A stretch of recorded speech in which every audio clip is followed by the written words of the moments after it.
Жыламаңыз, жыласаңыз тек қана жасымыздың бәрі тек қана Алла үшін болсын. Адамдар жылауға, жас көз жасыңызға татымайды. Көрдіңіз бе, күтпеңіз ешнәрсе. Күтпеу керек.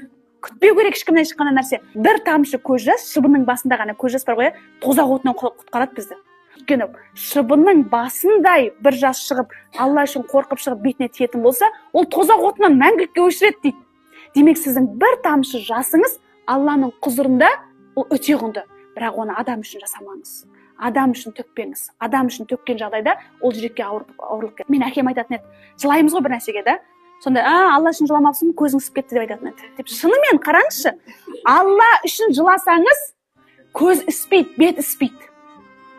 Ал дүние үшін жылайтын болсаңыз, көз деген ісіп, өйткені ішке ауырлық түсті. Адам үшін жылаған кезде бауыр үсті, бүйрек үсті, жүрек ауырды. Ал Алла үшін жылағанда еш нәрсеге зиян келмейді, сіздің жүзіңіз нұрланады. Адамдардың жүзінің нұры болуы тахаджудте жылаған жастарына қатысты негізі да. Демек айттым ғой, сіздің бір жасыңызға да ол адам байық емес.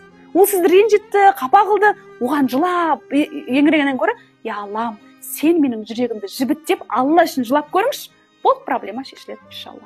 Алла тағала айтады екен да, үшеу болып сыбырлассаңдар, төртіншісі менмін ғой дейді екен. Үш адам болып сыбырласып отырсыңдар, төртіншісі менмін дейді. Нәпсіңмен өзің қалып сыбырласып отырсаң да, үшіншің мен боламын дейді екен Алла тағала. Яғни қараңызшы, Алла тағала біздің көкейімізге нәпсіміздің сыбдырын естиді. Біз өзіміз нәпсімізді отырып, мынаны құртсам деп ойласақ, үшіншісі естіп отырған Алла. Ертең Алла алдына барған кезде, сенің осындай ойың болған еді деп айтады да. Мына адамды құртсам деп ойладық па? Мына адамның жолын кессек деп ішімізден ойладық, ешкімге айтқан жоқпыз. Үшіншісі болып Алла естіп тұр. Сол сияқты бір адамға, я Алла, бұл адамға жақсылық бер деп айтуыңыз, сіз қараңыз, сіздің батырлығыңыз сыналады бұл жерде. Ол адам кетті ғой, жақсылыққа жақсылық әр адамның ісі. Кез келген адамның ісі. Жақсы, машалла деп жүр. Кез келген адам жасайды оны. Жамандыққа жақсылық ер адамның ісі дейді.